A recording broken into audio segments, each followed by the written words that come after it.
Hi David, nice to have you here. So you have recently joined TestArmy. Could you tell me a little bit more about yourself? What is it that you do specifically? Right, absolutely. So I joined TestArmy with a noble vision of changing and transforming a bit offensive security industry. We have a very big goals for the future. Right. We want to expand on the whole Europe, ideally on the whole world. We want to focus on offensive security because this is what we are most competent in. We are also collaborating with trainers. We used to create relationships in the past couple of years to train software engineers, QA testers, how to write more secure code and how to test products security-wise. Right. So those are going to be the two core areas we are going to focus on. So definitely a lot of offensive security, but not regular security assessments, vulnerability assessments. We are going to focus a lot on vulnerability research, exploit research, on red teaming engagements, social engineering attacks, all those things that companies actually need. We don't want to sell solution to all problems. We want to give companies specific solution to the problem they are facing. So we want to interact with customers a lot, get deep into this relationship, understand what are the challenges they're facing, and then propose the solutions to them. So I'm joining to build an elite team of great penetration testers, great security engineers, and extremely qualified trainers who are going to help us build a better future where software engineers actually know how to write secure code from the day one. So we don't decrease the cost of the SDLC because we used to do this in only one fashion, which was let's build a product, don't bother with security because it's increasing the cost, and then let's hire external penetration testers to conduct the security testing. And it doesn't scale for big companies, it's costly, and it creates a lot of burden within the company because now you need to tell those developers, hey, you've messed up.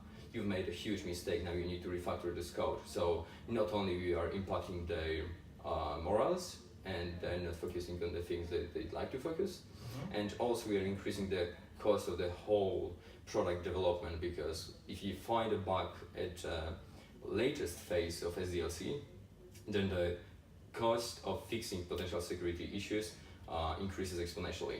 So you want to bring this security knowledge to the left in SDLC. So everyone from the day zero actually, while designing the product, creating the analysis for the product, knows what he should be expecting and all that. So you really want to teach people how to do this, so which can be perceived like we are taking from ourselves something that we could make money on. We could benefit from just selling penetration tests, but we don't want to do this. We have this virtue where we actually want to change something for better. And anyways, there is so many things to be done on offensive side of security. So many companies actually require those specific tests that we still have this huge pie to share between other companies and between testers and all that. But yeah, I'm joining with the belief that we can actually change something for better. Great. You say a lot the term, you mentioned a lot offensive security. Right. Often security testing is purely regarded as just hacking, trying to break the system and get into it, and maybe it can be used for some bad causes to steal something, etc. Can you elaborate a bit more what is security testing specifically with regards to this offensive testing? Right. So we used to have this whole hacking culture. The word hacking isn't related to security specifically. It just means that someone figure out a way how to make something behave in an unexpected way. And that was the whole hacking culture that I'm going to make product A do things even the developer himself haven't ever thought of. And then it became really fancy to be a hacker in the InfoSec industry. So everyone was shouting and screaming around how great hackers they are, how they breached the company, how they extracted and extorted the data. But that's not what the whole game is all about. It's about making companies safer. It's about helping them and guiding them to the whole process so they can actually improve long term. So the hacking culture and security testing, breaches, all that stuff gained this bad negative momentum where everyone, the whole industry, technology industry, not only infosec industry, focused on testing the products, the services, without bothering with addressing those issues at the core. So when we are testing the products, we don't tell our customers, hey, we are hackers, we are doing this ethical hacking thing and all that stuff. Obviously, we may use some specific words to convey a message to the customer. Right. Maybe he's more aware in that context, so that's fine. But generally, we try to stay away from that a bit negative and misleading culture. And we are honestly telling our customers that, hey, we are going to test your product, not hack your product, we are going to test your product. To compare what you expected this product to be doing and what it's actually capable of doing. Mm-hmm. So how we can force your product to do things you haven't expected it to do and you don't want it to do. Because if it's an extra feature, that's awesome, right? If it can benefit the business. But if it's a hole in a system by which I can extort the internal data of other customers, that becomes a huge problem. So in offensive security, the whole concept is that we are testing something in order to help company stop making the same mistakes all over again. So we test the product, we tell the company, hey, these are the flaws, specific flaws we found. This is the way you can remediate those. These are the suggested fixes. You can apply them in your code base, in your product. Mm-hmm. This is how you should interact with your developers and QA testers, so they can test it internally, so regressions don't pop up. And we also teach them that penetration testing and offensive security should be deemed as the very last phase of whole product software engineering. And we tell them, hey, those bugs we found, it's not like we want you to fix them and then send us another inquiry to test your product. We are going to charge you money. We are going to provide you the same vulnerabilities and all that over again. We want customers actually to realize that those issues can be addressed at the earliest phases of SDLC, so that when we come back again, we don't want to see those issues all over again. Because if we see those issues all over again, then there is room for a attacker, malicious hacker, to actually abuse this flaw in malicious fashion. So we want to protect customer against doing the same mistakes over again, so that their customers feel safe with the product, mm-hmm. with the data, so that hackers cannot attack that company, and that company is actually aware of what the product is capable of. So they know how it works, how it interacts, what could be done better from security architecture point of view, from software engineering point of view. So we want to guide. We use this offensive security concept as a tool to teach companies how to do stuff better. But it's not a ultimate goal by no means. Right, so our goal is not only to show them the flaws they have, but also to make them understand that security is important from day one and how can they prevent some stuff to appear in the future. Precisely, because we are not in the business of finding bugs. We are in the business of helping companies sustain, grow, and expand. And if we just tell them, okay, you have those bugs, your programmers are incompetent, you should hire other people and all that. Although it may feel good for a hacker who found those vulnerabilities, because he has an ego boost that, okay, I found those great vulnerabilities, but it's not really adding anything good to the world or that company. Right. They're not taking any value from the stuff you are giving them. So we must really focus on what customer is expecting us to do and how we can improve the way their business works. Right. Is security testing only reserved for the businesses that are actually somehow connected to the internet, or it can affect any other industries? Right. Mostly, certainly, the most endangered companies are those who are connected to the internet. Mm-hmm. Because on daily basis, on minute, second basis, there are bots and people all over the place who are scanning the whole range of IP version 4. There are tools like Shodan.io, Census.io, all those great tools that have created a huge inventory of all publicly available servers, hosts. And now everyone is naked. You cannot hide if you are connected to the internet. Right. In the past, there used to be a concept of and false belief, really, that I can have this false sense of security because I don't think attackers are going after me. Now it's not the case, because all your information about your system, your public systems, are out there. There are people using that data.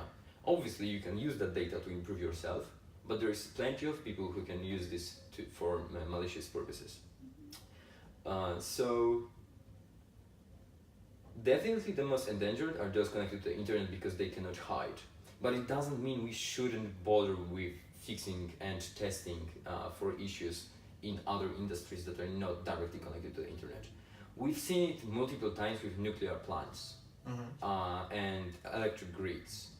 Those IT systems, those complex and huge computer systems, aren't connected to the internet directly.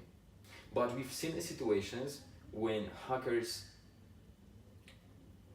deployed a malware in nuclear plant and made the computers in nuclear plant play music and destroy data to create some chemical reactions. We've seen that happening because even though your computer isn't connected, people who use this system are connected to the internet. So let's say you are a scientist at a nuclear plant. Computers aren't connected to the internet. No one can hack them directly. You may think, okay, that's fine. Not really, because the scientist who's going to use that system may bring a USB device with him and connect to the computer. But before he connected it to this computer in the nuclear plant, he used it on his personal computer, which was connected to the internet. Right. And now we are bringing this whole gap, this whole way of exploitation, which isn't a direct exploitation, but it's still attack surface that can be abused by hackers. So I'm always telling customers that, hey, if you have some internal systems, your risk is decreased, it's lower, because not that many people are going to come after you. Because there are so many targets that hackers are distracted, they rather focus on something that's in front of them instead of going deeper. Because hacking is a business, it's about making money, so they don't want to waste money, they don't want to waste time, that's money. But also you need to realize that if you are a very lucrative business, interesting business for someone, and you make money, then there are people who are willing to come after your money, even internally, even in those systems. So we are speaking about nations espionage, like those things happening on nuclear plants, national nuclear plants, aren't being run by individuals. We have the huge nations, huge organizations that are attacking this, but that's not a matter. And I'm telling those customers, hey, so your risk is lower, but also you must realize that because you had this false sense of security, you probably underinvested in security of those applications. So companies has this mindset, something is public, okay, let's do some security around it, let's make some investments. On the other hand, when they see those internal applications, they believe too much, too heavily, that they are not going to be attacked, thus they don't really invest in securing them. So I've seen plenty of applications that weren't exposed, but once you were connected to the local area network, to office's Wi-Fi, you could access the application directly without an authentication, authorization, without any permission model, with a whole lot of vulnerabilities. So certainly I would advise everyone to test all the systems, because if there is a system that's used by someone, then there are other people who may come after it. But obviously we are telling customers that risk management is important, because everything is about money, right? Risk management, business management is all about money. So we don't want to take too much money from our customers and tell them, hey, we should be absolutely testing everything. That's not the point.